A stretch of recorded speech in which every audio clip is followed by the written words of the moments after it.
Hi, good evening, everyone, and welcome to the Quiet Butterfly launch party event extravaganza. I don't know what to call it, but I'm so happy to be able to do this evening, and I'm so happy to be sharing this evening with you all. My name is Victoria Wright, and I am an inspirational author. And tonight I would like to discuss my latest book, my debut young adult novel entitled The Quiet Butterfly. So, uh, trying to get the nerves out of me. This is the first time I've ever done a live stream. And so I will admit that I am a wee bit nervous.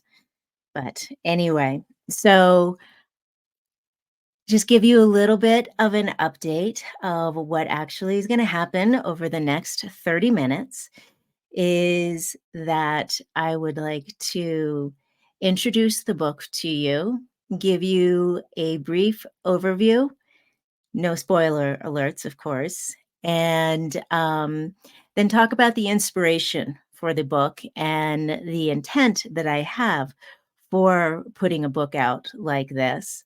Then I would like to read an excerpt from the book. And then, if all goes well, and like I said, this is my first live stream. If all goes well, I hope to be able to give away two ebooks at the end of the event. So, I guess let's just jump right into it. Again, my name is Victoria Wright, and I'm going to introduce the book with a short trailer.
So there you go. Nepa Irving, a 16-year-old biracial girl. She's indigenous and Black African American. Um, her two goals in life are to not be like her mother, the first and foremost. And because at the exact age that she is right now, 16 years old, her mother had her. And then the other thing is that she wants to graduate from high school, which unfortunately her mother did not do. All of this she wants to accomplish, but the thing that's kind of hanging over her head is the fact that she is constantly being bullied. And it doesn't help the fact that, one, she is very quiet. As a child, she was shy. But then as she grew up, she has decided to stay quiet so that she can blend in the hopes that the bullies will leave her alone. And then the other thing is that her mother's always moving them, looking for work, trying to find a job, looking for a husband. And so wherever she goes, she always seems to be the new kid in school, which obviously doesn't help. So no matter what she does, these bullies are finding her. And the saving grace for her is that her grandparents, she lived with her grandparents in Chicago. They have, per her, they are the only ones that actually see Nipa. And her grandfather, to help her get through life, uh, introduces her to the wisdom of nature. And he does that through poems, which help her through the various situations and events that she goes through in the book. And so, this is a story about it's about coming of age, but at the same time, it is a story about self-esteem, confidence, self-actualization. It's about doubt. It's about fear. All the things that we all are dealing with on a daily basis. And so, I wrote this book as a young adult book, but in all honesty, I feel that any person at any age would be able to see themselves in the book. So, a little bit more about why I actually wrote a book like this. This is my like I said, this is my first young adult novel. Um, and I wrote this I wrote this in a couple of ways, interestingly enough. There are poems, excuse me, that are throughout the book. And I wrote those poems about 6 months prior to ever even thinking about Nipa Irving and The Quiet Butterfly. I knew that these poems would turn into something, however, I just didn't know exactly what that would be. So, when I sat down to write this book, as I do with all of the books that I write, I just literally put my hands on the keyboard and write. And this book is a bit of a reflection of something that I had been going through. So I took early retirement from my finance marketing job right around the time of the pandemic. And I left work not knowing what I would do. I just knew that it was time for me to leave. So, through a lot of internal work and trying to figure out what would make me happy, I experienced a spiritual awakening, which simply put is just the fact that I listen to the voice that's inside of me. And that voice was guiding me to be much more creative. And at the onset of my retirement, right at the beginning of pandemic, I learned how to be a voiceover artist, and I did that for a while, narrating a number of books on Audible, which kind of introduced me back into reading and and and books again. I hadn't been doing a lot of reading at that time, and then all of a sudden, I had been journaling.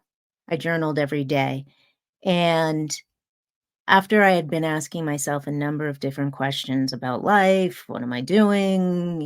What's this purpose? Yada, yada.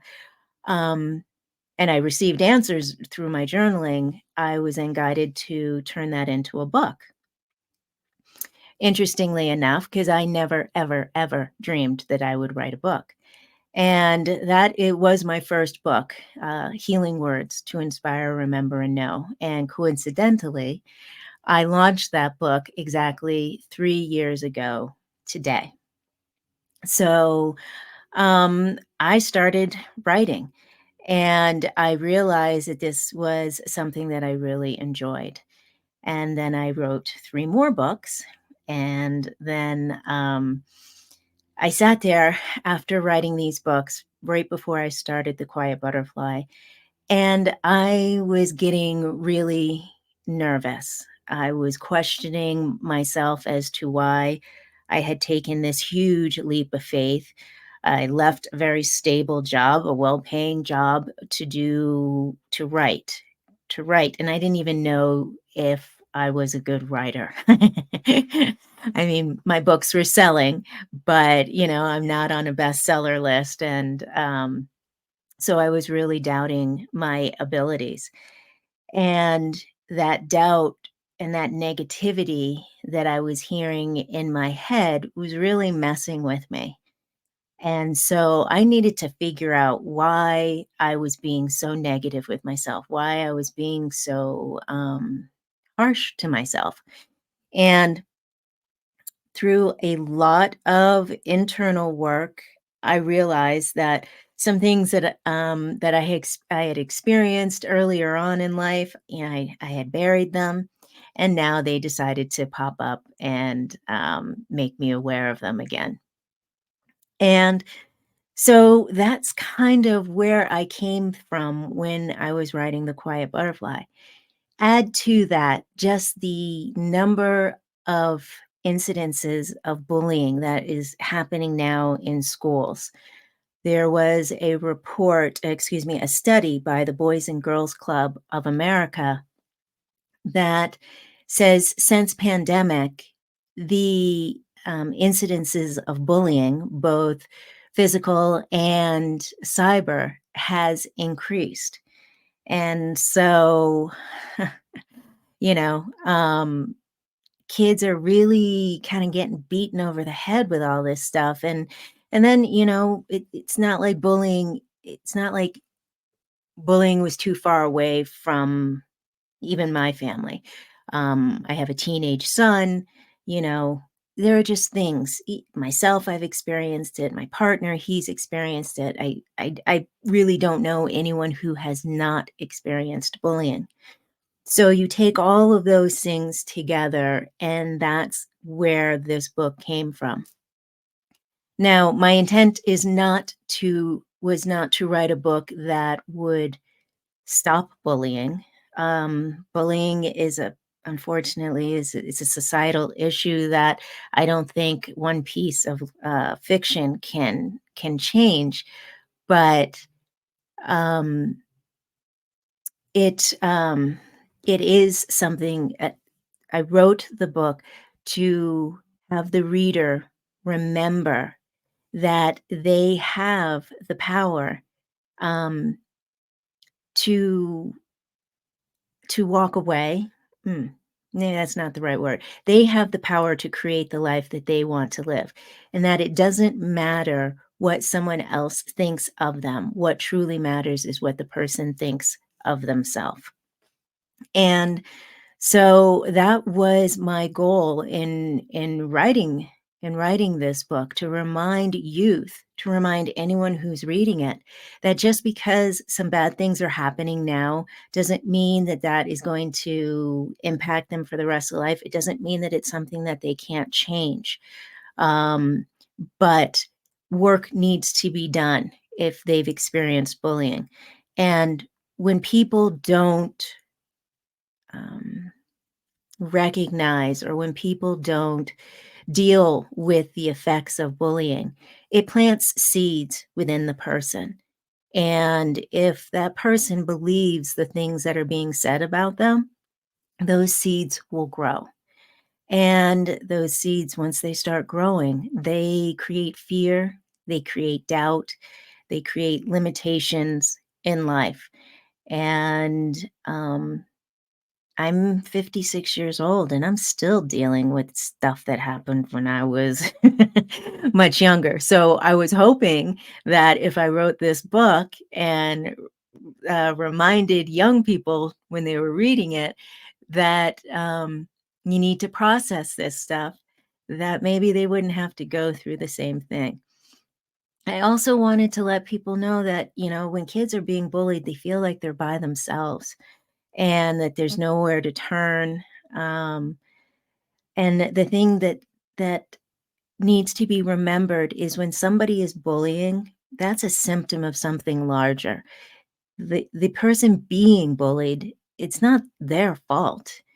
The person who's doing the bullying has issues that they haven't dealt with yet, because someone's different than them, has different beliefs than them.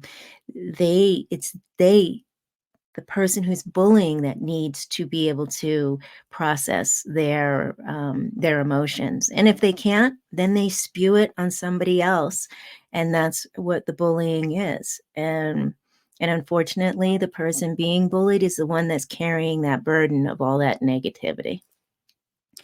So that is my goal and for writing the book. The book is broken up into 4 sections, which is the lifespan of a butterfly.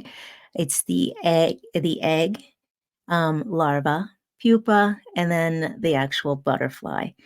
And I like to say that we all have different stages in life, and some are more beautiful than others, but we can all fly high if we are willing to take a leap of faith.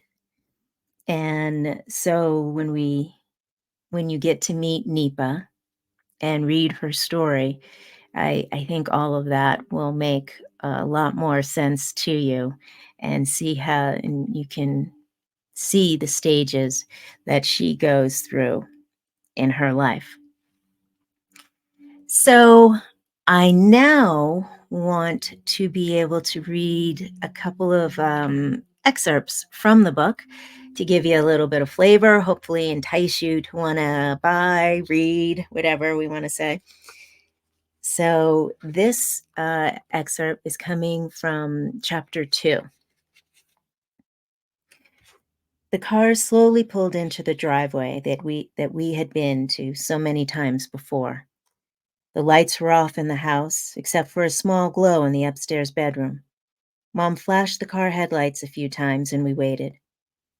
Finally, the downstairs light turned on and Grandpa opened the front door. Even at 10 years old, I could see the sadness in his eyes. He wasn't sad to see us, but we were not here for a visit. We were back to stay. Mom and I grabbed our stuff and walked into the house. Hi, Dad. Thanks for letting us stay. Grandpa hugged Mom and kissed me on the forehead. Are you both okay? We're good, Mom answered. Slowly, Grandma came down the stairs. Mom hung her head. Grandma looked at us. Nipa, you look at how much you've grown over the past year. Are you too hungry? Mom looked up. No, Ma. We ate on the road. Okay. Well, get your stuff and take it to your room. When I walked past Grandma, she kissed me on the head. She looked at Mom and said, No need to talk now. We can speak in the morning. Alfred, lock up and let's all go to bed. Walking up the stairs, Mom called after me.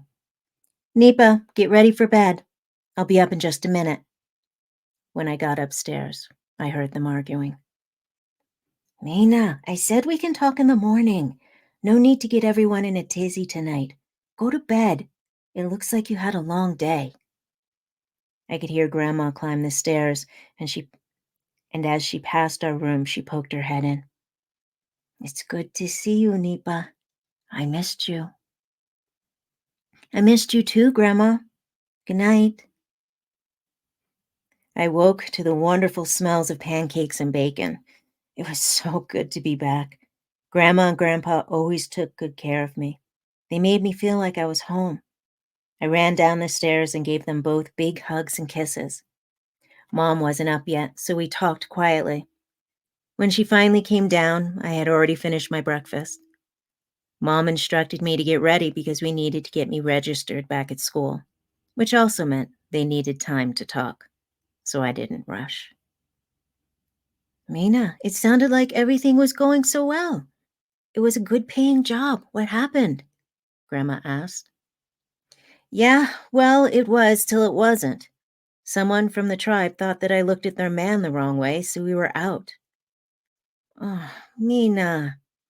Ma, it's not like it's my fault. Plus, it takes two to tango. All I did was smile. You know how it is. I may be native, but they'll take the side of their tribal member over mine. That's okay, honey. Stay here for a while and get back on your feet. I know you will find something soon, Grandpa reassured. Thanks, Dad. So, how is Nipa? She's so sensitive. How's she holding up? Grandpa asked. Well, I know she's happy to be back. The girls at her school out there were not nice, and with her being so quiet and all, she got bullied. Mina, you need to protect her, Grandma scolded. Ma, I tried, but I was also trying to protect my job so we could eat. Nipa needs to learn to speak up. She's going to have to learn how to protect herself. Keep your voice down. She doesn't need to hear this, Grandma instructed. You know as well as we do that that's not what she's about. Nipa sees and feels things that many of us can't. Her energy is strong, and she has the gift of knowing. Once she realizes it and trusts it, she will be very powerful and will help many. When Mom and I walked out the door, I could hear Grandma and Grandpa arguing. Clara, why are you so hard on Mina? She's doing her best. Alfred, I know she has been having a hard time, but we're not going to be around forever. Mina needs to get her act together so she can stand on her own 2 feet. As much as Nipa needs to stand up for herself, Mina needs to get her priorities straight. If she doesn't, I'm afraid to think what will happen when we're no longer here. Grandpa was waiting on the front stoop when we returned. Ready, Butterfly? He asked, wearing a warm grin. I nodded my head. So, how was school? Grandpa asked after we had been walking for a few minutes. I shrugged. Grandpa, why do you call me Butterfly? Because, just like a butterfly, you have many stages in your life, each one transforming you. When you are ready, you will take flight and grace this world with your magnificence and beauty. Plus, did you know butterflies have 2 hearts? They're filled with love, just like you are. 2 hearts? Yes, my butterfly. Something caught Grandpa's attention. Oh, Nipa, did you see that hummingbird? Look at how wonderful it is. The hummingbird darted back and forth in front of us, just begging to be seen. Do you know what the hummingbird is telling you? I gave Grandpa a puzzled look. Nipa, nature always has messages for us, and if we are open to receiving them, they can guide us on this journey we call life. Look at it. What do you think it's trying to tell you? I watched as it dipped its beak into a flower. Joy, I answered. Why would you say that? Because it brings me joy watching it. Yes, it is reminding you to see the joy in life.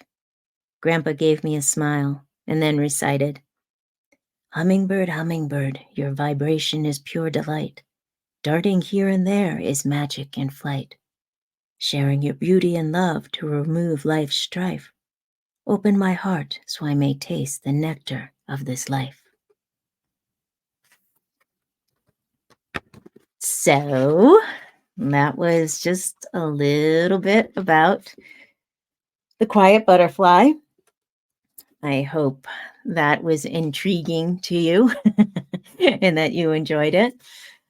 Um, what else is in the book are some resources. As I had referenced, this was not my intent to write a book that would stop bullying, because I said that that's not something that I think that I can do or a piece of fiction could do. But in the back of the book, there are resources for youth if they are being bullied or if they know of someone that is being bullied. So I also hoped that those resources would be useful to to students, to youth out there as well.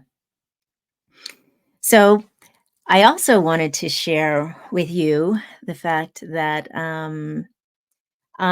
for tonight, for a couple of hours, as more of an enticement for people to purchase The Quiet Butterfly, is that I put on my website, which is www.healingwords.online. I have put free shipping on for the book for the next few hours. So if you watched me here tonight and you wanted to purchase the book, the coupon for that is free ship, and you will get free shipping for the book.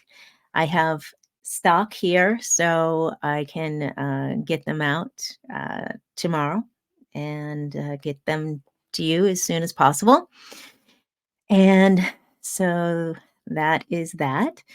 I also wanted to share some reviews with you. I had the opportunity to share this book with some people prior to it going live. And so I wanted to just share a couple of reviews. The first one says, a wonderful story illustrating the wisdom contained within a young woman finding her way in the world. I especially love the Native American ancestral and spiritual heritage embedded throughout. This book connects to the deeply rooted strength that we have within all of us. The other one is Nipa is a character my teenage daughter was able to relate to. Victoria did a great job of creating a flow of moments that kept my daughter engaged and wanting to read more. And then lastly, I highly recommend this book for anyone looking to rekindle their belief in themselves and to feel good about taking a risk to become their very best self. So I have no idea how many people are on. But I've opened up the comments, and if this is gonna work, I hope it does. I am going to give away 2 free ebooks, and to do that, I'm thinking of a number in my head, which I will write down, and it will be a number between 1 and 56. How old I am.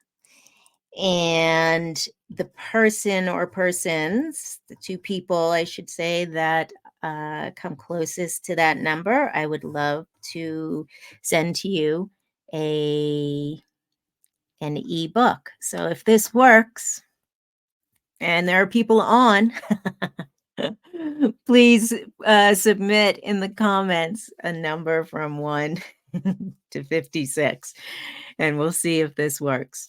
If not, as I had mentioned before, I did put a free ship for to purchase a book, The Quiet Butterfly, off of my website. So that is there. And the other thing I wanted to show you, because we're getting very close to time, is how you can order my books. Yay! And what books I have. So, as I mentioned to you, 3 years ago to this day, I released my first book, which is entitled Healing Words to Inspire, Remember, and Know. And then after that, I wrote 3 books, which I call the Evie Prince series, Listen Within, Red, Red, White, and One Deep Breath. It's about a 40-something-year-old woman who experiences a spiritual awakening. And then finally, The Quiet Butterfly, my young adult novel. So all of my books can be purchased through my website, as you can see here, healingwords.online. I'm also you can find me in indiebound.org, bookshop.org, and Amazon. And for those of you who happen to purchase on Amazon, if you are willing to give a review, it means so much to independent writers to get reviews and stars. It helps the algorithm so that people can find me. So I would appreciate that as well if you would be so kind to do that. So There are people out there, and I did get at least one person who is the big winner of, of the ebook, because if you can see this, I wrote down the number 5, and we have a person right here who picked 7. So that's pretty darn close to me. So at least one ebook is going out tonight. Thank you for those of you who have joined me. I was nervous, still am, but needless to say, the time is up. I hope you enjoyed at least the excerpt. I hope you understand why I wrote the book. I hope you are interested to buy it, read it, enjoy it, give it as a gift. And that is it. So thank you very much for joining me tonight. I appreciate you all, and have a great night.